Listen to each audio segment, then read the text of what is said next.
Bonjour à tous. Dans le cadre de l'émission sur Conscience TV, j'ai aujourd'hui le plaisir de recevoir Jean-François Millepied, géobiologue. Et Jean-François, bonjour. On va rentrer directement dans le vif du sujet. La géobiologie, c'est quoi?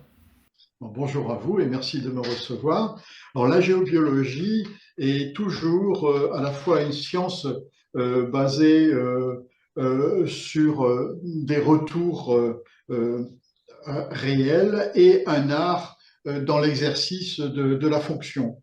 C'est une science par les applications reconnues, validées majoritairement dans les élevages, et un art dans la manière de le pratiquer grâce au ressenti du géobiologue. La géobiologie consiste à la mise au meilleur accord vibratoire possible des lieux avec des énergies des personnes, des animaux ou des plantes. Ceci passe par l'étude et ou la correction des émanations telluriques des sites concernés. Quelles sont les origines historiques de cette discipline? Nous pensons qu'elles sont aussi vieilles que le monde, puisque les mégalithes sont une expression de l'art de la géobiologie.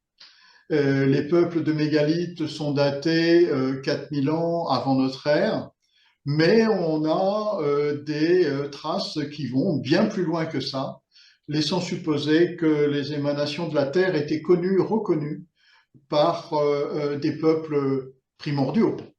Qu'est-ce que vous appelez les peuples primordiaux? Les peuples premiers de la Terre, Ok. ceux qui ont existé avant que la pseudo-histoire existe, ceux que l'on retrouve dans les traces des pyramides, ceux que l'on retrouve sur les murs cyclopéens, ceux que l'on retrouve sur les cités antiques, dites antiques, sur ceux que l'on retrouve aussi bien en Amérique du Sud, sur l'île de Pâques, aussi bien au Japon qu'en pleine Russie, aussi bien dans le nord de l'Europe que dans le sud de l'Afrique et même en Australie.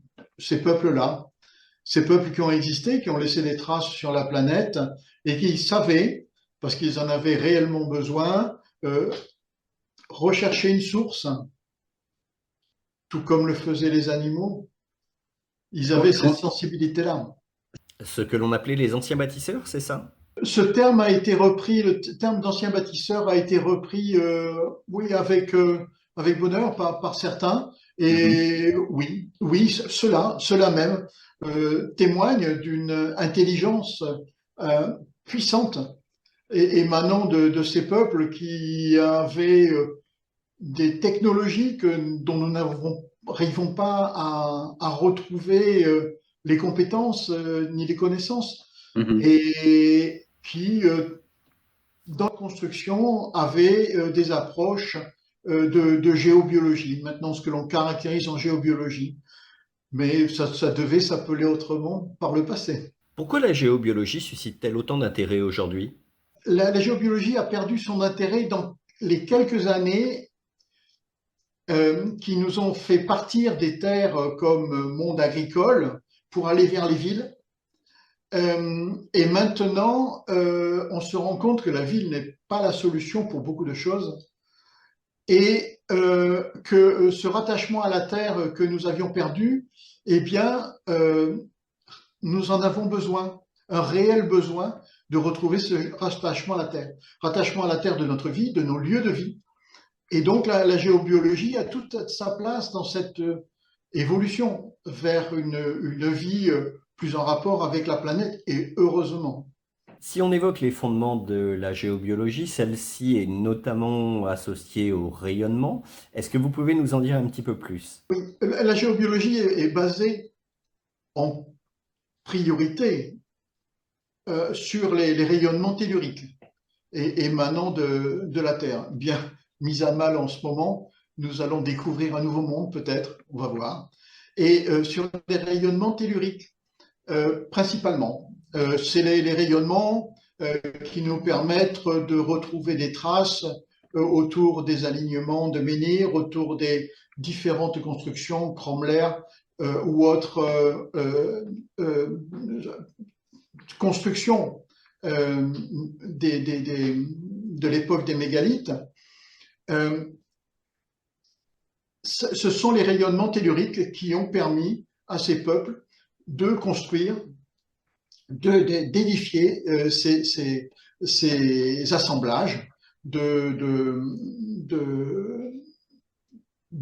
de roches.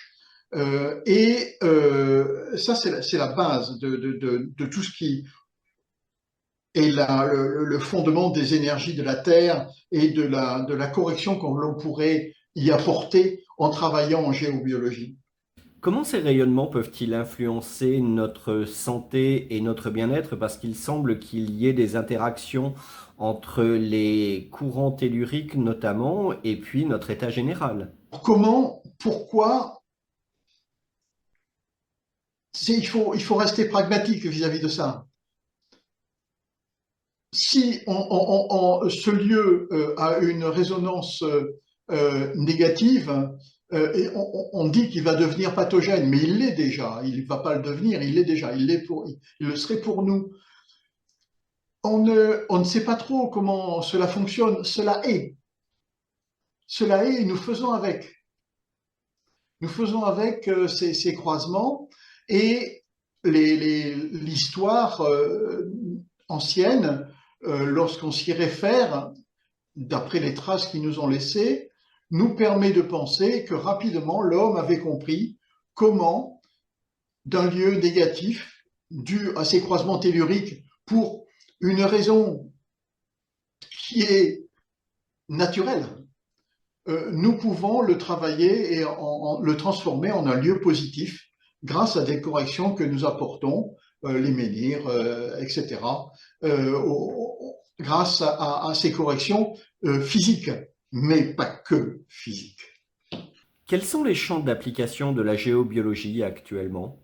Alors, la géobiologie, dans sa définition, est bien agréable et bien courte. Dans sa réalisation, c'est un livre entier, quoi, parce que il y a quasiment autant de géobiologie que de géobiologues. Vous voyez, on complique un peu l'affaire. Étant donné que c'est basé sur une sensibilité, nous avons chacun notre propre sensibilité. Et de plus, notre monde actuel nous rajoute d'année en année des spécialités que nous n'avions pas au début. En 20 ans de pratique, j'ai vu débouler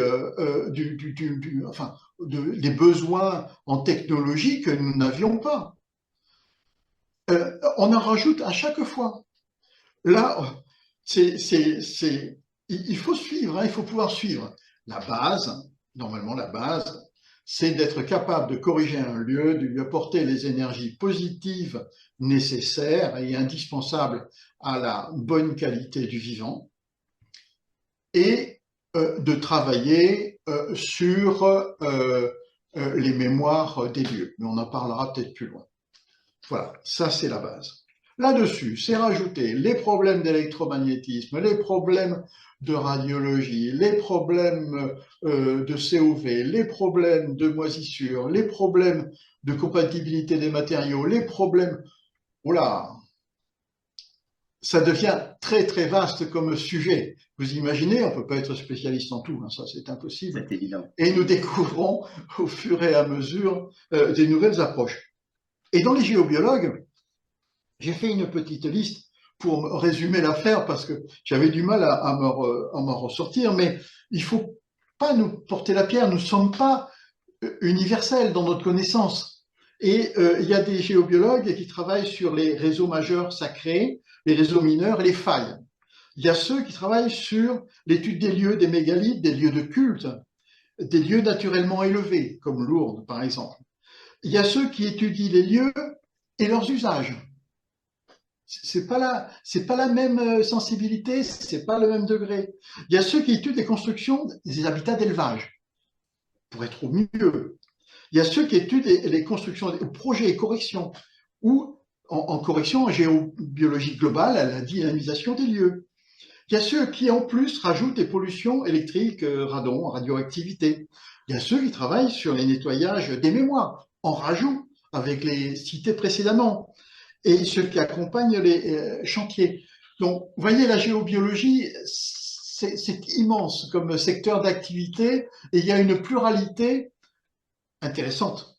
est souhaitable dans nos approches. Donc, le géobiologue que je suis ne ressemblera pas à un autre que vous rencontrerez, mais qui aura une fonction tout aussi intéressante que la mienne, parce que nous avons besoin de cette pluralité, nous ne pouvons pas être monolithiques. Et pour vous dire, moi je suis un thérapeute qui a par nécessité impérieuse a eu besoin de la géobiologie et de bien d'autres approches pour réussir à régler des perturbations environnementales en lien avec mes problèmes de santé. J'ai essayé de résumer pourquoi je suis devenu ce que je suis, parce que j'en ai eu besoin. Et évidemment, j'ai agrégé les spécialités qui m'intéressaient ou qui me parlaient, comme l'électro-hypersensibilité que j'ai. Donc j'ai dû travailler très très rapidement sur tous les problèmes électriques et électromagnétiques. Voilà. Donc nous sommes une pluralité en tant que géobiologue dans cet univers. Et ce dont je pourrais vous parler, ce ne sera pas la même chose que le voisin, etc. Nous sommes vraiment des artistes à ce niveau-là, des artistes. En vertu de la diversité des géobiologues que vous venez d'évoquer et puis des rayonnements par ailleurs, est-ce qu'il existe des normes et des réglementations en matière de géobiologie? Oui, oui. Alors, au niveau tellurisme, non, il n'existe pas de normes, si ce n'est de subir ce que nous vivons. Nous avons rien. Là, actuellement, les normes telluriques sont en train d'évoluer suite aux perturbations magnétiques que nous avons eues, suite aux tempêtes solaires, suite aux perturbations géotelluriques, donc de la Terre et du noyau terrestre, qui a l'air de travailler d'une façon différente. Certains alertent, mais bon, on va rester tranquille. Et oui, les évolutions se font au niveau de tout ce qui est ondes électromagnétiques. Là, les normes sont en train de s'harmoniser au niveau européen parce que c'était du grand n'importe quoi. Il y avait des différences de 1 à 100 pour certaines valeurs. Donc, c'était peu acceptable. Ils sont en train de s'harmoniser. Là, je viens de le vérifier encore. C'est pas encore fait, c'est loin d'être fait. La France a bien réduit les normes existantes. Maintenant, il faut voir dans l'application ce que ça peut donner. La France avait la fâcheuse tendance à empiler les normes. C'est-à-dire qu'on avait une norme pour telle fréquence, puis une norme pour une autre, puis une norme pour une autre, puis une autre pour une autre. Mais la somme des normes, non, on n'était pas capable de le faire. Alors, il y a d'autres normes qui existent. C'est la norme radon, par exemple, sur laquelle nous travaillons en tant que géobiologue. Là, ce sont des émanations de radioactivité. Là, on travaille sur les lieux de vie, donc avec un contrôle possible. Maintenant, il y a du matériel qui existe, qui est formidable pour contrôler ces particularités. Et la radioactivité, dans l'habitat, enfin, je ne connais pas de normes existantes sur le sujet, si ce n'est des normes liées aux matériaux. Les matériaux n'ont pas le droit de dépasser telle somme de radioactivité. Vous évoquiez justement différents outils utiles aux géobiologues. On peut les détailler, ces différents instruments? Oui, alors, nous avons toute la panoplie d'appareils pour détecter les champs électriques et électromagnétiques qui sont du matériel qui a bien évolué et qui continue à le faire à une vitesse assez extraordinaire. Donc, on a plusieurs appareils qui ont tendance à se miniaturiser et à diminuer. Là où il en fallait 3, maintenant il n'en faut plus qu'un, ou à peu près. On est assez bien équipé maintenant, en 20 ans tout a changé, pour détecter tout ce qui nous intéresse au niveau pollution, aussi bien basse fréquence que haute fréquence. D'accord, donc il y a à la fois des outils de haute technicité, plutôt électroniques, mais j'imagine qu'à la base, il y a bien évidemment des outils beaucoup plus classiques. La base étant le pendule. C'est ça. La base étant le pendule, étant les baguettes Radmaster, étant ceci a évolué vers ce qu'on a appelé le pendule équatorial, c'est un pendule un peu plus complexe. On a maintenant des baguettes assez extraordinaires d'ailleurs, de Radmaster, de baguettes de sourcier monobrin, mais que l'on peut syntoniser, c'est-à-dire que l'on peut accorder sur une recherche. J'ai rencontré son fabricant là, il y a 15 jours. C'est un sujet merveilleux. C'est une évolution de l'antenne de l'échelle que l'on a utilisée pendant pas mal d'années. Voilà à peu près les baguettes que l'on parle. Il y a la baguette monobrin assez longue, je sais plus comment on l'appelle, bon, c'est une espèce d'antenne, d'antenne de radio que l'on a utilisée longtemps pour voilà. Et la baguette de coudrier, évidemment, l'ancêtre de tout.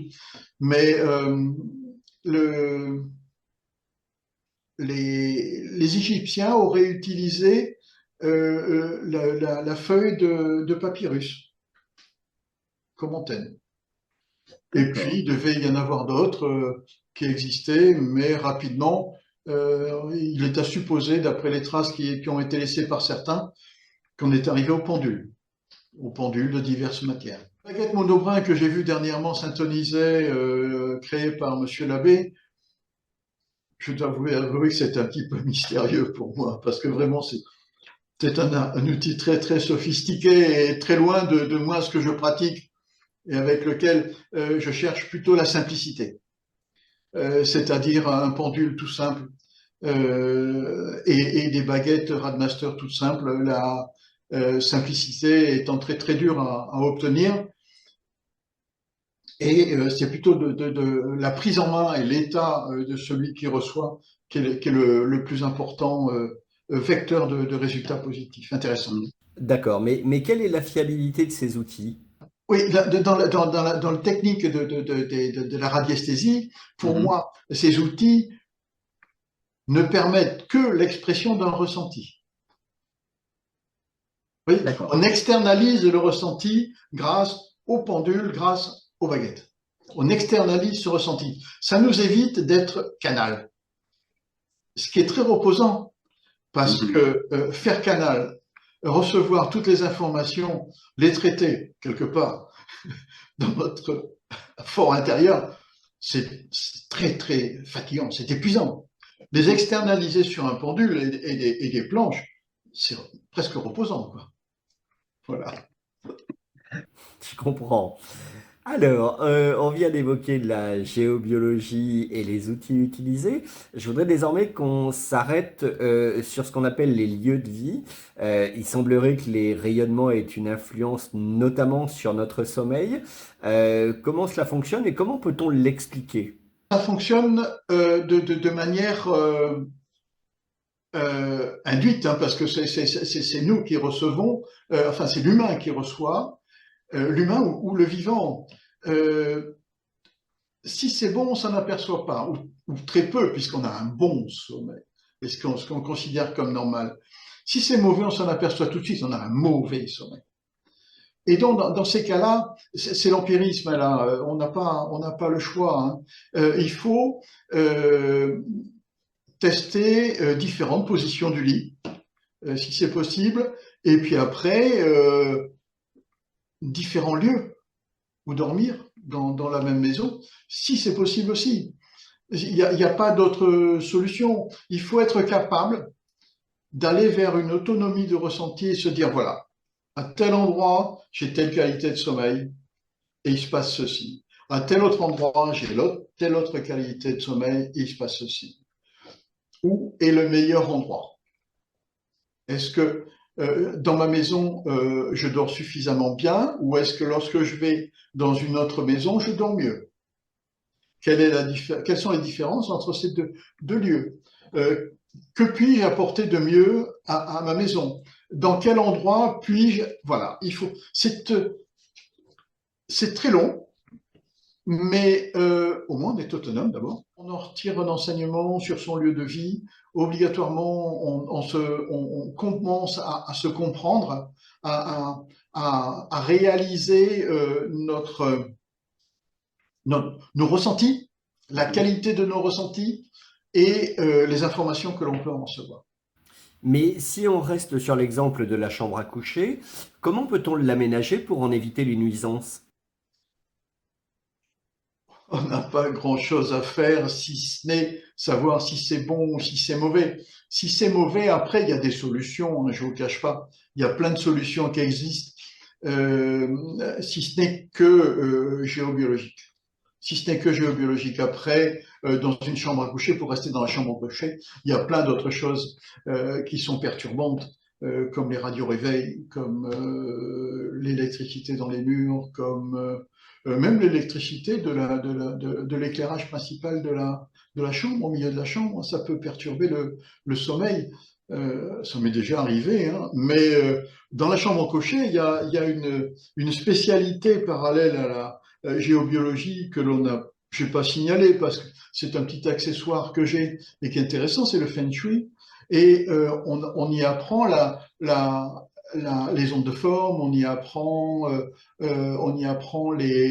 la nuisance des glaces, on y apprend, enfin des glaces, des glaces quoi.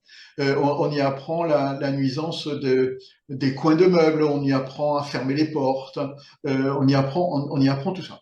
Et après, dans une chambre à coucher, pour mieux dormir, on va y revenir tout à l'heure, il y a la mémoire des lieux et la mémoire des murs qui sont très très présentes dans les chambres à coucher. Justement, c'est un sujet que je voulais évoquer avec vous, la mémoire des lieux par rapport à son passé ou des événements qui auraient pu s'y dérouler. Qu'est-ce que vous pouvez nous en dire? Le sujet est vaste, c'est énorme. C'est un des sujets majeurs de cette activité le plus intangible dans le sens du ressenti, parce que physiquement, on n'a pas grand-chose à apporter comme preuve. Par contre, dans la réalisation, dans le ressenti, c'est presque un sujet aussi important que celui du tellurisme. C'est toute la partie vibratoire des traces qui ont été laissées, dans la rémanence de ces traces sur ce lieu ou qui ont été apportées.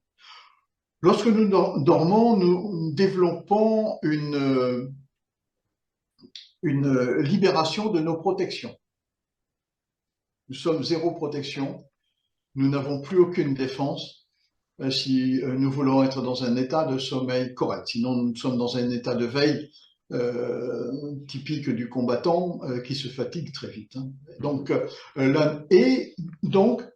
nous libérons aussi toutes les tensions. Ou si nous voulons libérer toutes ces tensions, il faut être dans cet état de libération. Et ces tensions-là, eh bien, elles ont la fâcheuse idée de s'accumuler dans les lieux, dans des objets, et de diminuer la qualité du lieu, de bien-être du lieu. Donc, s'il y a un lieu à ultra protéger dans tous les domaines, aussi bien tellurisme, aussi bien pollution électrique, électromagnétique, aussi bien mémoire et autres harmonie du lieu, c'est bien la chambre à coucher.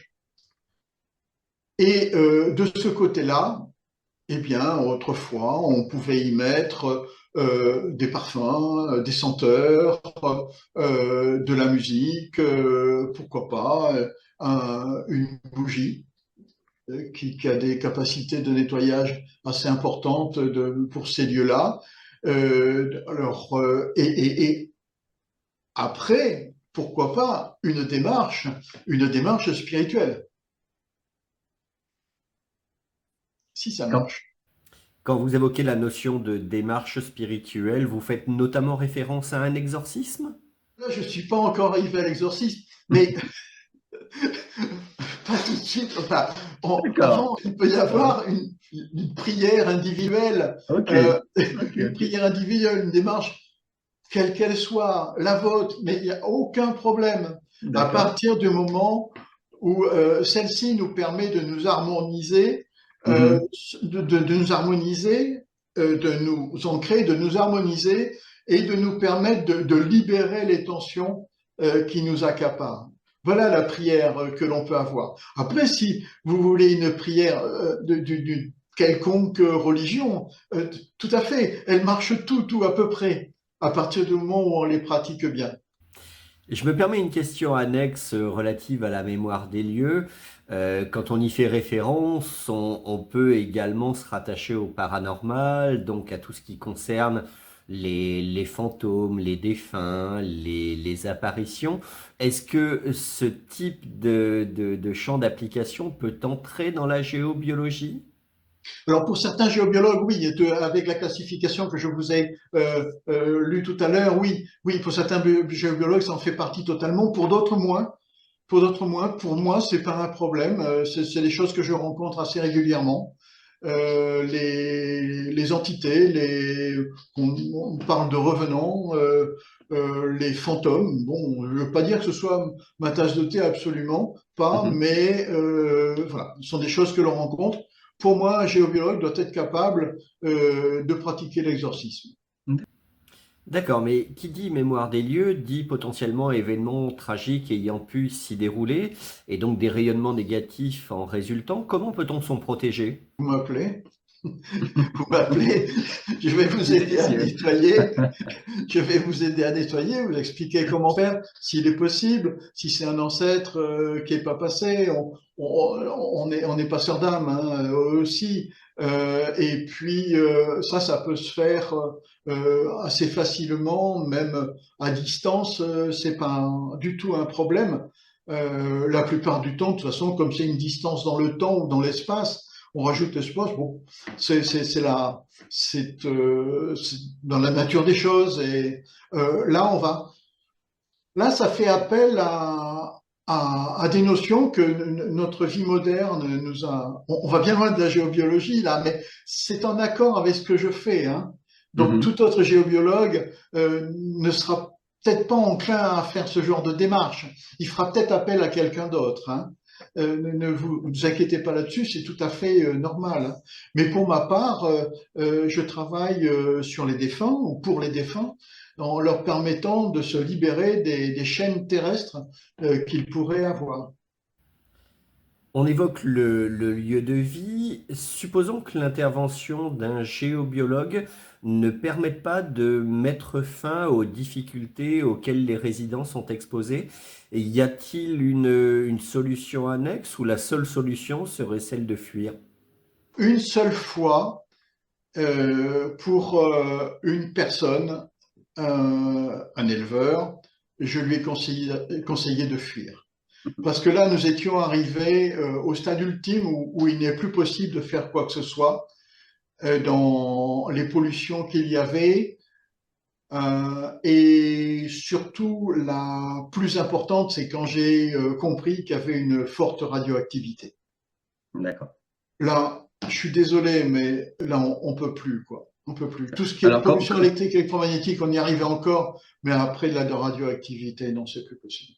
Quand vous évoquez radioactivité, vous évoquez radioactivité naturelle des sols. Radioactivité naturelle des sols et de l'eau, oui. oui, d'accord. Là, c'était plus possible. Il y a bien des fois où il faut pas rester, si c'est possible, de quitter le logement, suivant votre sensibilité. Suivant votre sensibilité, parce qu'il y a des gens qui seront électro-hypersensibles, devenus électro-hypersensibles ou trop sensibles, qui ne pourront pas, et d'autres qui, étonnamment, s'en accommodent. Mais il faut voir les seuils de pollution qui peuvent exister dans certaines maisons ou dans des habitats groupés, hein, des maisons superposées. Là, faut voir les seuils de pollution et les gens ont fini par s'habituer à ça. C'est impressionnant. C'est impressionnant. Alors, qu'ils vivent bien, bon, peut-être, qu'ils vivent vieux, qu'ils vivront vieux, ça, l'avenir nous le dira. Mais en tout cas, une personne avec une sensibilité un peu exacerbée, je suis certain, ne pourra pas vivre dans ce lieu. Alors que d'autres personnes ayant leur sensibilité, je ne sais pas comment, annihilée, émoussée, eh bien, pourront y rester. Et donc, c'est c'est le lot de chacun de trouver l'endroit où ce sera, où il sera le mieux en accord. En abordant l'activité du géobiologue, ça donne le sentiment que plus les technologies évoluent, plus ça va donner de travail aux géobiologues en réalité. Oui, je suis désolé, oui. J'en apprends à chaque fois dans les maisons. Là, c'est la médaille du chien connecté. Maintenant, c'est la prothèse auditive connectée. Vous couperez si vous voulez, mais même le sextoy peut être connecté. Que voulez-vous faire? Ça devient assez. Et donc, non, alors notre travail de géobiologue, auquel nous avons rajouté toutes ces pollutions électriques et électromagnétiques, de fait, devient de plus en plus complexe et technologique. Là, ça devient, on en arrive à devoir enregistrer sur des périodes longues les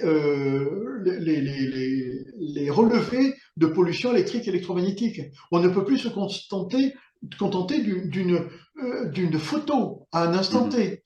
Parce que le soir, les pollutions vont être différentes, la nuit, elles vont être encore différentes, etc. Notre travail devient de plus en plus complexe, contraignant, et la population, qui a raison, devient de plus en plus exigeante sur pas mal de sujets. Alors, Oui, aussi, il faut quand même accorder le fait que le temps évoluant, nous avons de plus en plus de solutions. C'est-à-dire que d'accord. les solutions que nous avons à l'heure actuelle et développées, j'en développe certaines, euh, nous sont arrivées il y a peu de temps, quoi. Il y a 20 ans, 30 ans, nous n'avions pas tout ça. Et là, nous trouvons d'autres solutions à chaque problème nouveau. Ça Mhm. prend peut-être du temps, mais on y arrive. Mais prenons un exemple concret et sortons du cadre de la géobiologie pour aborder par exemple l'univers des opérateurs de téléphonie. Ils travaillaient jusqu'à présent sur la 4G et la 5G, j'imagine qu'ils sont déjà en action pour la 6G. Est-ce que la géobiologie dispose de méthodes adaptées en fonction? J'ose espérer que oui, nous les aurons. La Mhm. seule solution qu'il y a, c'est d'élever au niveau vibratoire le lieu et de rendre le lieu supportable. Les dernières normes qui existent attribuent, enfin, on définit pour la région parisienne, encore voir si elles sont applicables, des normes à l'intérieur des bâtiments. C'est effrayant, mais je ne peux pas être triste, mais je suis quand même atterré par la chose. C'est que la société demande des technologies sans fil dans l'habitat. Et on cumule. C'est la société qui le demande. Ils répondent simplement à un besoin que tout soit connecté. Vous savez, le prénom que l'on annonce, ferme les volets, ouvre la porte, etc. Ben oui, ben c'est ça. Mais il y a une demande là-dessus qui est énorme, il y a un marché qui est énorme, donc 5, 6G, pourquoi pas plus, encore plus. C'est, alors, vos émissions, on l'intérêt d'apporter de l'information, parce qu'il faut apporter de l'information pour ceux qui encore veulent en recevoir, à la fois pour avoir un mieux-être dans leur vie courante et pour devenir de véritables convaincants, avoir les arguments qui leur permettent d'aller et de convaincre autour d'eux leur famille, très très dure, leur voisinage, aussi dur, ou plus loin, les personnalités politiques du lieu sur l'altération générée par toutes ces technologies. Nous avons à côté de chez moi un problème d'antenne. Nous avons été quelques-uns individuellement aller voir Monsieur le maire en lui disant vous savez, vous nous avez installé une antenne sans trop nous prévenir. Là, en 4G, c'est très bien, mais vous savez qu'elle va être installée pour de la 5G à proximité d'une école. Eh bien, Monsieur le maire, au bout de la une, deux, trois, quatrième personne et des élus, a fini par réfléchir en disant oui, on a peut-être fait trop vite. Voilà. On vient de parler de la téléphonie mobile, ce qui me permet de rebondir sur l'univers du travail. On sait très bien que la téléphonie n'est pas le seul élément perturbant énergétiquement au sein de cet univers. Quels sont les impacts sur la productivité et le bien-être au niveau de l'entreprise? Énorme. Et l'humain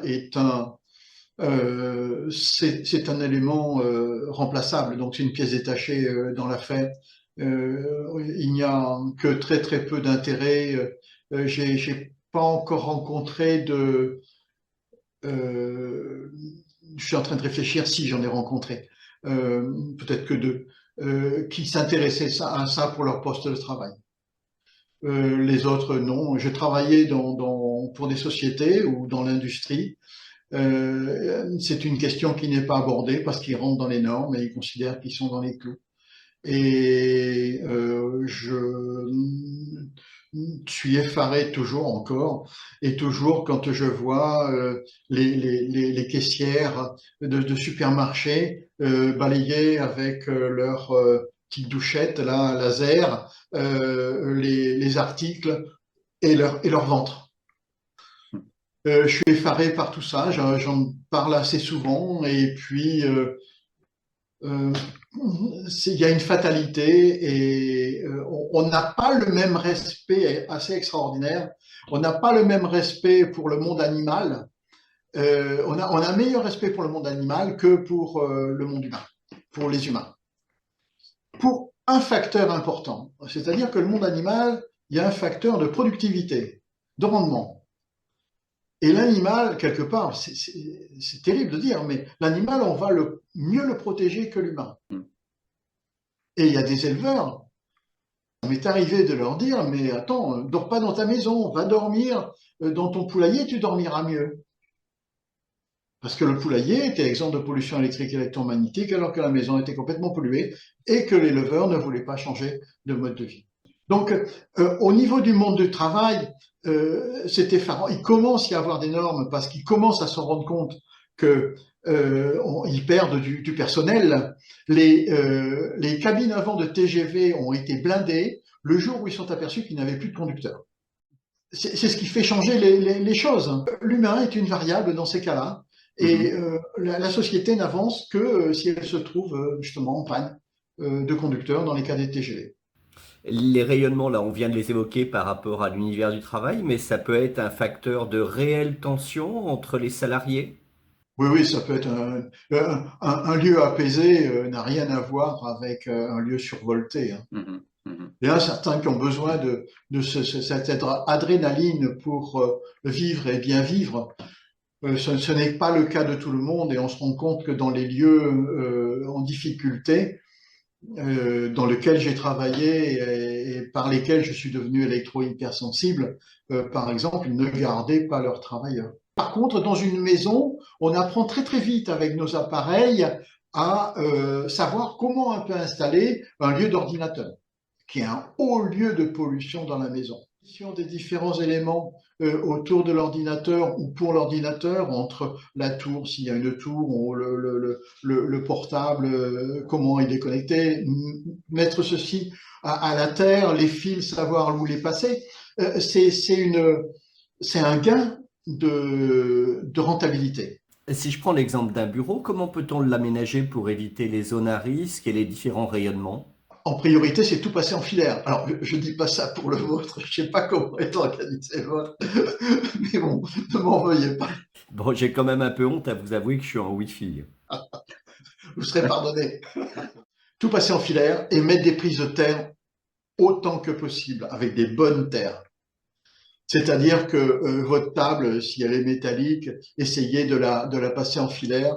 L'ordinateur, votre ordinateur portable, si c'est un ordinateur portable, il y a des prises qui existent et qui permettent, via un port USB, de mettre une prise de terre, le maximum de filaires possible autant que vous pourrez. Et puis, si vous en avez besoin, il n'est pas inutile de prendre un petit détecteur d'émissions Wi-Fi et autres. C'est pas inutile, hein, vous pouvez en avoir un, hein, Mhm. à la fois pour tout ce qui est micro-ondes ou ondes très courtes, et puis tout ce qui est fréquences domestiques, le 50 Hz et autres. Mhm. C'est utile, hein, ça vous permet de pacifier votre lieu de travail. J'appelle ça de la pacification, carrément. Et on gagne en productivité. Il existe des études scientifiques validant l'approche de la géobiologie vis-à-vis des maladies professionnelles? Que je sache, non. Non, non, il n'y a pas d'études scientifiques qui existent. La meilleure étude scientifique qui existe entre géobiologie et maladie, c'est sur l'animal. C'est le rendement, encore. Mhm. Ben, on vient à ça. L'humain a 80 ans d'espérance de vie, enfin, beaucoup moins peut-être maintenant, enfin, ça tend à diminuer, mais c'était une espérance de vie normale. Le poulet, c'est 3 semaines, quoi. Donc là, la rentabilité, le retour sur rentabilité, on le connaît très très très rapidement, et savoir si ça marche ou si ça marche pas. Mhm. Sur l'humain, après, il y a tout le facteur industrie financière et soi-disant pharmaceutique qui est là pour nous interdire tout ce qui peut nous permettre d'éviter de consommer. Mhm. C'est affreux de voir ce que l'on peut nous imposer ou nous interdire pour le bien du profit d'une certaine industrie. Mais quand bien même il n'existe pas d'études scientifiques, il y a quand même des influences observées sur la santé, telles que l'eczéma, les maladies chroniques, le stress notamment. Oui, oui, totalement, totalement. Toute altération de l'environnement, et ben, je vous ai déjà parlé de bioélectronique de Vincent, et on intègre ça dans les paramètres de bioélectronique de Vincent. Toute altération de la santé altère notre immunité. Et notre immunité est déterminée par notre fragilité, en grande partie. Notre fragilité, c'est une chaîne ADN, et cette chaîne ADN, elle casse à l'endroit le plus fragile. On ne peut pas décemment lier, si ce n'est en pratique globale, hein, en parlant d'immunité, altération de l'immunité, euh, à une agression environnementale à un type de maladie. Ça dépendra de la personne, ça dépendra du lieu de vie, du choix de vie, etc. Ça dépendra aussi des différents implants qu'elle a pu recevoir au cours de sa vie. Alors c'est une agrafe par-ci, une vis par-là, un, euh, des prothèses diverses, dentaires, même les lunettes peuvent être une problématique. Donc l'altération pénétrera par ce biais. Un des biais majeurs au niveau féminin, Mhm. c'est quand même le stérilet. Alors là, on fait pas mieux, hein. Une Mhm. antenne en cuivre dans un milieu humide. Ouais. Eh bien oui, mais ça fait 50 ans que ça dure. Voilà. Alors après, il y a des choix. Alors je vois des pins de tous les côtés et autres petites antennes que certains se mettent. Bon, bah, grand bien leur face, mais bon courage, hein. Lorsqu'on fait appel à la géobiologie, est-ce que des résultats tangibles apparaissent rapidement? Il m'arrive de rentrer dans des maisons pour travailler en géobiologie. Alors généralement, je passe une journée avant à travailler à distance pour que la correction se passe le mieux possible. Le jour même, je suis sur le lieu à modifier quelques paramètres au niveau de géobiologie, accorder tout cela et redynamiser les lieux. Et il m'arrive dans ces cas-là d'être accueilli par un chien irascible et qui mordrait tout ce qui se passe, et que le soir il dorme entre mes jambes. Eh bien, ça m'est arrivé plusieurs fois. Ou des enfants qui ne dorment pas et l'après-midi ils font une sieste colossale. Ça m'est arrivé aussi. Donc, j'ai plus de chances d'être validé par l'animal que par l'humain. La validation de l'animal, c'est très, très, très important pour moi parce que j'ai plus confiance, c'est vrai, aux animaux Aux chiens, aux chats aussi. Aux chats aussi, il y a différents types de chats. Les vrais chats, ils me fuient, ils s'échappent et ils reviennent 2, 3 jours après. Les chats domestiques, bon, là, c'est différent, quoi. Ils restent là. On vient d'évoquer la géobiologie dans le cadre du lieu de vie, mais également du lieu de travail. Comment celle-ci peut-elle être complémentaire à la médecine allopathique? À ce sujet, parce que moi, je retournerai le paramètre en disant que l'allopathie, c'est bien, et pourquoi pas s'il en est besoin, mais pourquoi pas ne pas tout harmoniser avant de passer à l'allopathie. Vous n'avez pas besoin d'un comprimé d'aspirine pour oublier le caillou que vous avez dans votre chaussure. Enlevez le caillou. Je vous donnerai pas, parce que c'est pas le sujet, mais tout est des petites définitions que j'ai sur ce thème pour permettre de comprendre que bon, on est peut-être là en étant capable d'essayer de comprendre ce qui se passe, de trouver des solutions les meilleures possibles pour réorganiser et réharmoniser tout ça. C'est ce que j'ai découvert moi, à l'âge de 16 ans. Hein, donc, dans ma vie personnelle, bien sûr, j'ai découvert cette problématique-là. Et ça s'est étayé au cours des années. À 18 ans, j'ai eu d'autres mauvaises expériences sur le sujet et j'ai fini par comprendre qu'il fallait que je me prenne en charge. Et malheureusement, je suis désolé de ne pas faire confiance. Et donc à déterminer ce qui était bon pour moi ou pas. Bon, alors, j'ai des potes médecins, j'en ai eu quelques-uns et avec lesquels on s'est très très bien entendu et qui faisaient un travail admirable parce que je suis pas du tout contre cette profession ni quoi que ce soit. Au contraire même, mais on doit être capable de déterminer nos besoins, nos réels besoin d'évolution et de compréhension de nous-mêmes, de notre propre véhicule, avant d'être à la demande d'une solution miracle qui nous vient par un système illusoire. En évoquant la géobiologie, on s'est jusqu'à présent principalement focalisé sur l'humain, mais dans le biotope qui nous environne, il faudrait probablement pas oublier le monde animal et puis le monde végétal. Quelle est l'influence des rayonnements sur le biotope? Là, rayonnement terrestre ou électromagnétique. Oui. Je vais vous citer un exemple dans un élevage de lapins sur lequel j'ai travaillé. Je ne travaillais plus sur les élevages de lapins. Désolé. Là, c'est vraiment, c'était de l'intensif et c'était affreux pour moi. Mais ces pauvres petits lapins avaient du mal à boire. Eh bien oui, mais parce qu'ils prenaient une tension électrique sur leur distributeur d'eau de boisson. Ça aurait pu être un électricien qui aurait pu s'en apercevoir. C'est le géobiologue qui est passé par là qui a dit là il y a un problème, ça ne va pas, il y a une tension sur l'eau, sur la distribution d'eau. Ça, c'est un phénomène élevage lapin. Élevage bovin, j'ai vu des dizaines de fois, je crois, ça. Des tensions dans les bacs à eau, des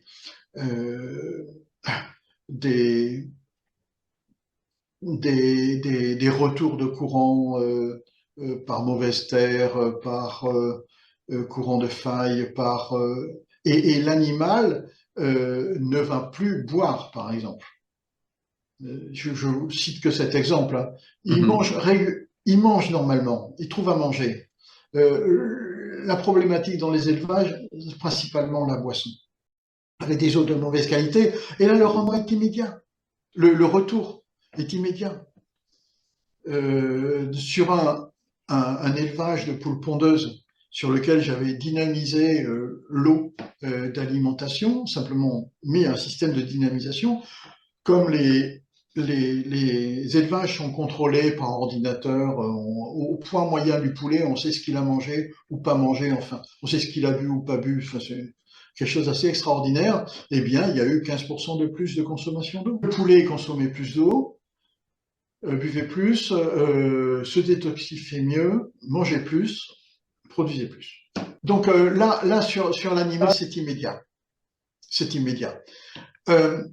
Mais pour les personnes, j'ai des retours maintenant, j'en ai eu 2 ce week-end, de retours de chantier que j'ai fait il y a 20 ans maintenant, et avec des gens qui ont recouvré la santé après mon passage. Mais il faut attendre 20 ans. Justement, il existe des lieux qui seraient chargés en énergie sur Terre? Oui, c'est ça, oui, des points énergétiques. Il y a des points énergétiques naturels. Lourdes, par exemple, est un point énergétique naturel.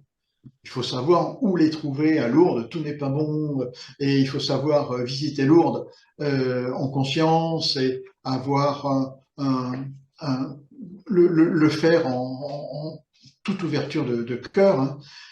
Mais on a un point énergétique assez extraordinaire, et il en existe plein d'autres.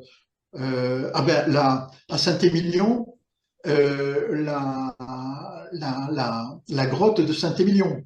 Le siège de Saint-Émilion, asseyez-vous dessus. Là, on est dans le vin. Là. Asseyez-vous dessus, vous allez voir, vous allez sentir tout de suite l'élévation vibratoire. Okay. Après, il existe plein d'autres lieux. Alors, naturels ou travaillés. Mais si je prends l'exemple de Stonehenge, c'est un point énergétique ou un point de convergence, c'est quoi précisément? C'est un point qui a été travaillé pour la sonorité. C'est les alignements, ce sont les solstices, les équinoxes, c'était un calendrier, mais aussi travaillé pour la sonorité. Y avait-il des cérémonies dedans qui intégraient le travail sur le son, parce que là c'est un énorme travail aussi, hein, le son, pour le rééquilibrage, pour la réharmonisation, pour les thérapies aussi. Et Stonehenge pourrait être ce genre, mais que des hommes aient déplacé des morceaux comme ça de roche de si loin, les ont taillés et assemblés comme ça à cet endroit, ils avaient une bonne raison de le faire, ils étaient nombreux certainement, enfin je pense, ou peut-être pas, mais en tout cas ils avaient une bonne raison de faire ça pour un but bien précis, et ça nous sommes peut-être en train encore de le découvrir. Je voudrais évoquer la notion d'architecture bioclimatique. Est-ce que vous pouvez préciser quel est le rôle de la géobiologie dans ce type d'architecture? Alors c'est Jean-Paul Oliva, le mage de l'architecture bioclimatique, avec lequel j'ai suivi une formation il y a très longtemps, puisqu'il est décédé depuis.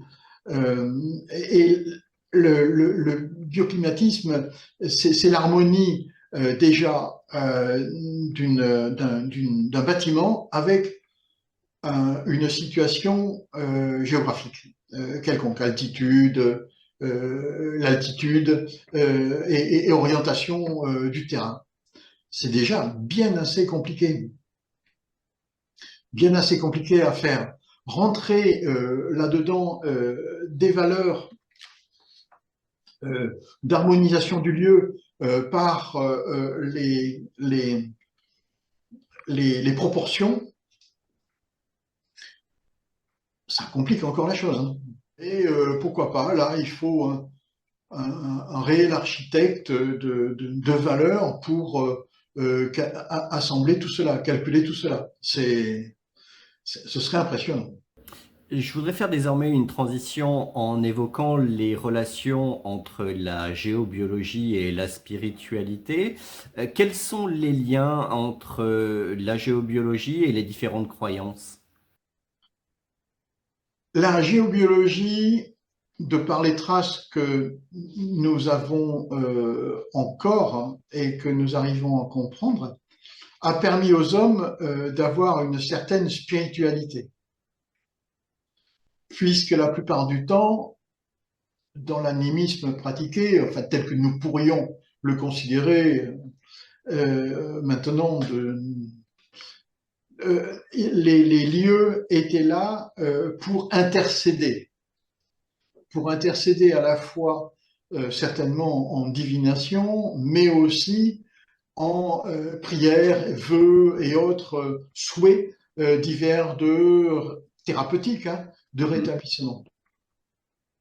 Donc le lien est tout trouvé entre géobiologie et spiritualité. Alors est-ce que la spiritualité a eu besoin de la géobiologie ou la géobiologie de la spiritualité? J'en sais rien.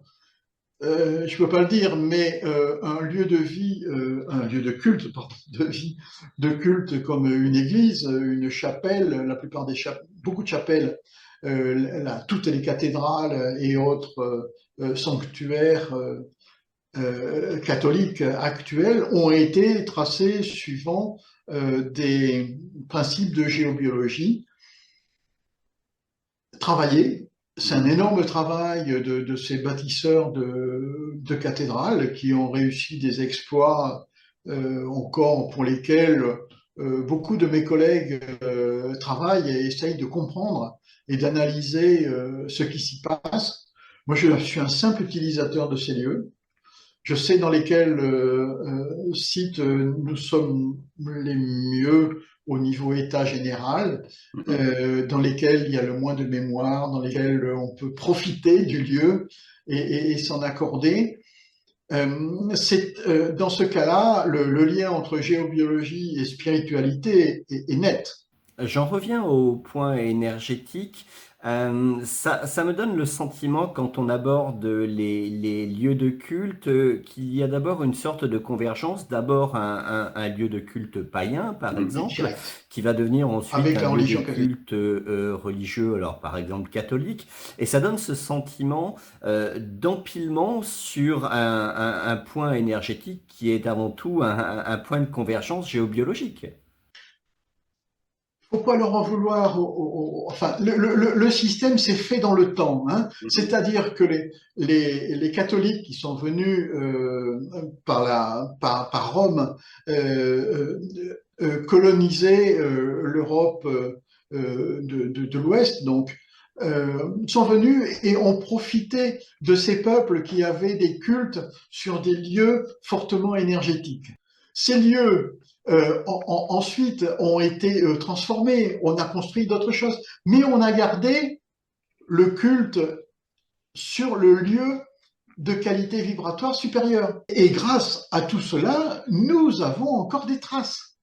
Donc, Mhm.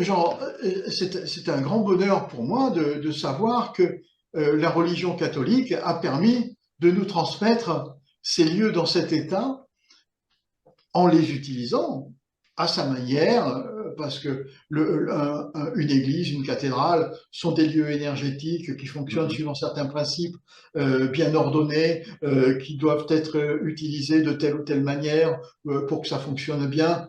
Donc là, on pourra en revenir aux histoires Vatican et aux transformations qu'il y a eu certaines dernières années qui ont tout cassé dans les églises.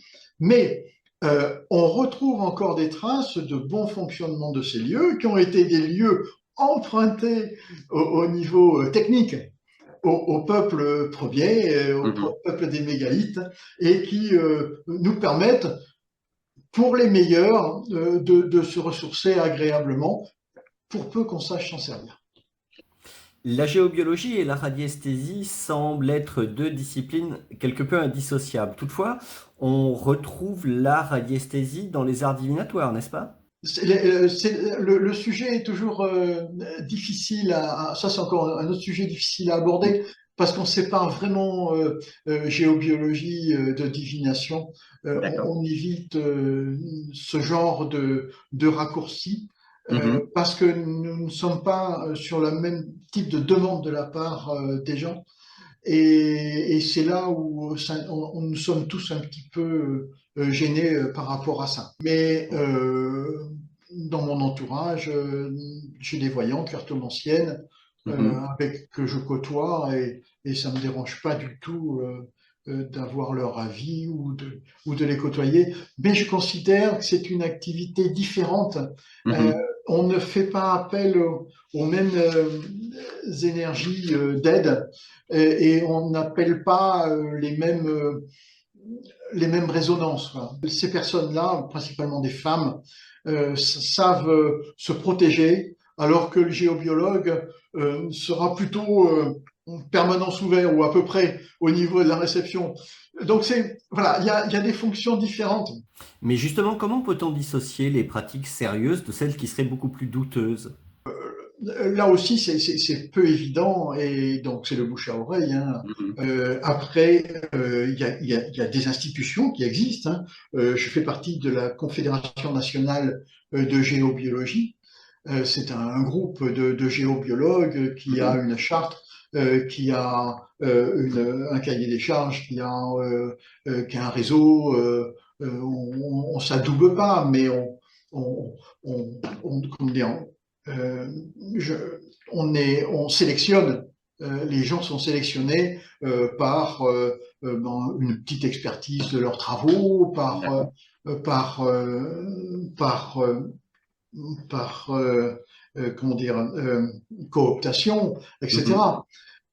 Voilà, c'est très difficile à répondre parce que euh,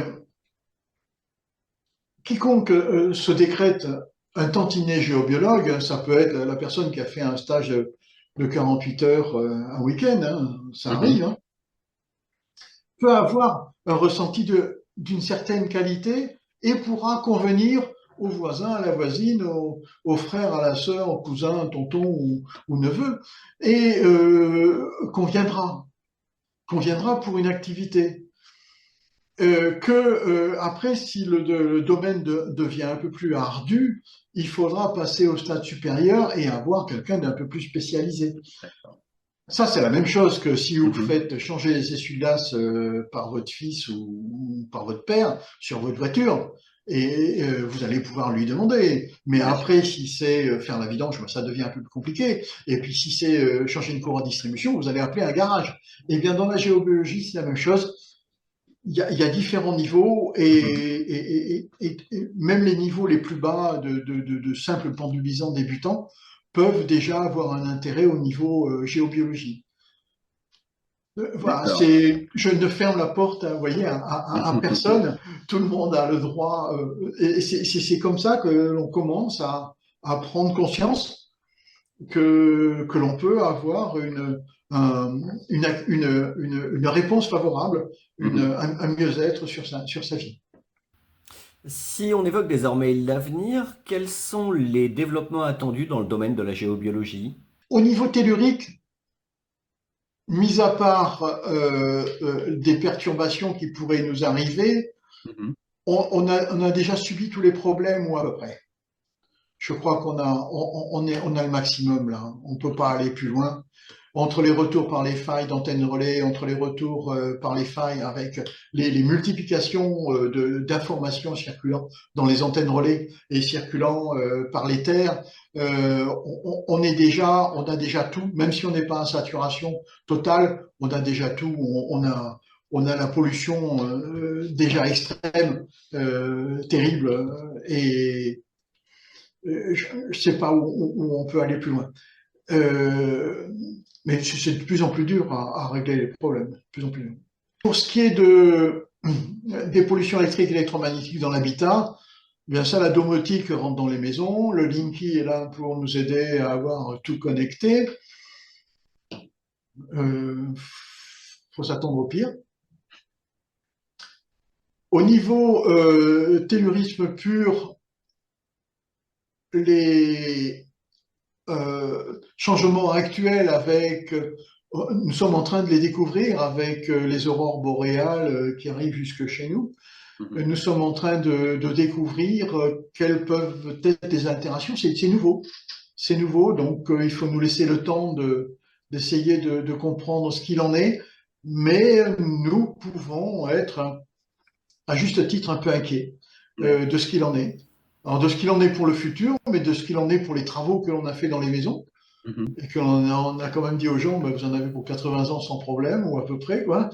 Et que, ben, voilà, il peut y avoir des altérations qui se passent. C'est pour cela que tout ce qui est domaine de l'élevage, ça va être un suivi permanent maintenant.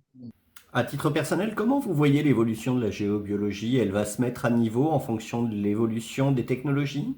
On n'aura pas le choix. On n'aura pas le choix que de se mettre à niveau en permanence, d'être au courant des dernières technologies existantes, d'être au courant des dernières normes, d'être au courant.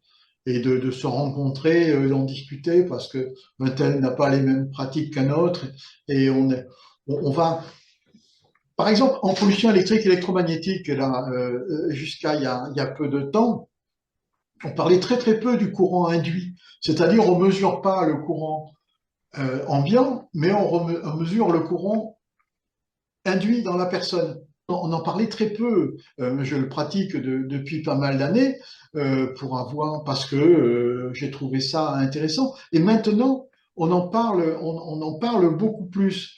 Eh bien, ça, c'est un nouveau développement avec des appareils très très simples qui sont sortis et comme j'avais fabriqué les miens, mais qui sont commercialisés. Voilà, on est obligé de s'adapter à ce temps nouveau. Alors, avec il y a bien des fois, nous sommes à la bourre derrière parce qu'on court après, et puis d'autres moyens que l'on met au point. Là, j'en ai mis au point quelques-uns, dont des moyens au niveau correction tellurique, qui sont, c'est nouveau, c'est en train d'être validé, qui sont d'excessivement haute qualité et que l'on va pouvoir, si ça se trouve, commercialiser dans quelques années. Donc, nous sommes en permanence à la recherche de nouvelles techniques, de nouveaux produits pour préparer ce qui peut nous arriver. Le paradoxe de la situation, c'est que plus il existe de champs de perturbation, notamment créés par l'homme, plus la géobiologie a de perspectives d'avenir devant elle. Malheureusement. C'est triste à dire. C'est parce qu'au niveau géobiologue, on a intégré ces pollutions électriques et électromagnétiques. Mais là, au vu du besoin, les spécialités de personnes qui vont travailler sur les champs, principalement sur les champs électriques et électromagnétiques, c'est ce marché qui va exploser, quoi. Parce que nous l'avons intégré parce qu'il y a eu besoin, mais d'ici peu, il y a déjà des cabinets conseils qui font des expertises à domicile des pollutions électriques et électromagnétiques, et il va y en avoir de plus en plus, et ça sortira de l'activité du géobiologue pour être de l'activité de l'électronicien de mesure, quoi. Avant de conclure cette émission, quels sont les principaux enseignements à retenir pour l'ensemble de nos spectateurs? Là, dans l'émission, on pourra vous donner les liens pour quelques groupes qui travaillent sur les pollutions électriques et électromagnétiques, sur les pollutions telluriques, radiologiques, et peut-être d'autres sujets, sur un film assez intéressant qui s'appelle Mégalithe, qui est extraordinaire et qui bouscule un peu les esprits. Et ce genre d'émission me plaît beaucoup, la vôtre me plaît beaucoup parce que on peut transmettre l'idée qu'il nous est possible de devenir un peu plus autonome que nous le sommes en s'appropriant des sujets simples. Et savoir qu'il existe toujours un espoir avec plein de méthodes, parce que là, on a très peu de temps pour tout décortiquer, mais il y a plein, il y a plein de solutions. Je travaille avec des gens merveilleux, Dominique Picard, qui fabrique des éléments de correction de géobiologie pour les maisons, qui fait fabriquer des tissus de qualité comme des orthèses. Je travaille avec un ami qui travaille, Jean-Marie Pollard, qui travaille dans le matériel électronique, qui met au point du matériel électronique de détection, et avec lequel nous échangeons beaucoup sur la géobiologie. Donc, il y a l'ouverture d'esprit est totale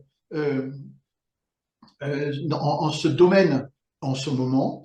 Beaucoup de jeunes adhèrent à la démarche ayant idée qu'il y a un réel besoin de trouver des solutions.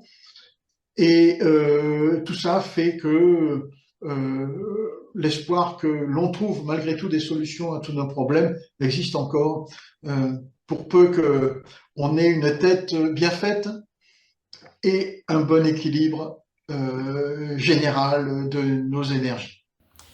Est-ce que je me trompe si je dis qu'avec quelques notions en géobiologie, en plusieurs gestes simples, on peut considérablement améliorer son cadre de vie? Géobiologie, oui, enfin, ou associé, ou pratique associée, oui, bien sûr. Déjà votre lit, quoi.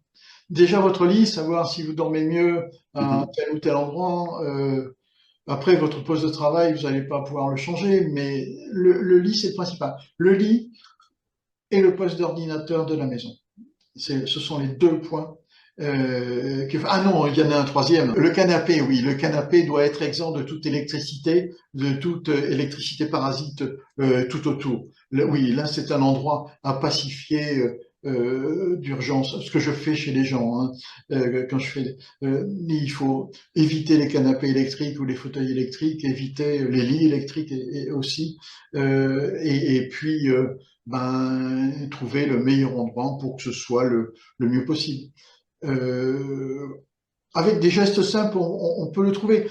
Il faut apprendre à devenir responsable et tout ça vous mènera sur le chemin du meilleur équilibre possible parce que meilleur est votre équilibre, plus vous pouvez avoir un ressenti de qualité, plus vous aurez un ressenti de qualité, plus vous deviendrez autonome, etc., etc. Bien Et sûr. donc, c'est sur ce chemin que tout un chacun peut aller et avoir la meilleure réflexion possible. Et puis, de l'amour pour son voisin et tout va bien. En dehors de votre site, dont les coordonnées s'affichent pendant la vidéo, où peut-on trouver plus d'informations sur la géobiologie et sur les rayonnements, notamment en général? Sur mon site, je donne quelques informations. On pourra donner l'information sur la baguette Radmaster monobrin. On Mhm. pourra, je vous ai dit tout à l'heure, les CRIRAD, CRIREM, PRIARTEM, et d'autres, le film Mégalithe. Et puis, déjà, ça, j'ai fait un tour sur Internet que j'avais pas fait depuis très, très, très longtemps. Et je me suis rendu compte qu'il y avait énormément d'informations. Alors, bonnes et moins bonnes, hein. Bien sûr, c'est chacun de faire le tri. Et vous inquiétez pas, on fait tous des erreurs. Et l'erreur, c'est fait pour apprendre. Donc, pour aller trouver de l'information sur la géobiologie, parce qu'il y a vraiment il y a vraiment de tout. Mais bon, il faut de tout. En réalité, la chose la plus simple, c'est peut-être de vous contacter directement. Oui, effectivement. Et puis, évidemment, pour les personnes qui ont un peu plus le temps et la disponibilité, je fais des formations en radiesthésie et en géobiologie, une pratique de géobiologie sans aucune, comment dire, une géobiologie très simple que tout un chacun peut réaliser à titre personnel, dans lequel il ne peut pas y avoir d'erreur. C'est une géobiologie la plus simple aussi, qui demande des bases très très simples, avec du matériel garanti à vie, enfin qui ne peut qu'être, comment dire, en toute sécurité. Et les gens que je forme, je les suis après. S'ils ont besoin, je corrige leur devis s'il y a besoin pour les conseiller au mieux. C'est c'est une pratique la plus, comment dire, radicale et simple et sans risque. Jean-François Millepied, je vous remercie. Une émission à retrouver sur Conscience TV, mais également sur votre site. On se retrouve le mois prochain pour une nouvelle émission, une nouvelle thématique. Je vous dis à très bientôt. Au revoir. Merci à vous, merci à tous. Merci. Merci.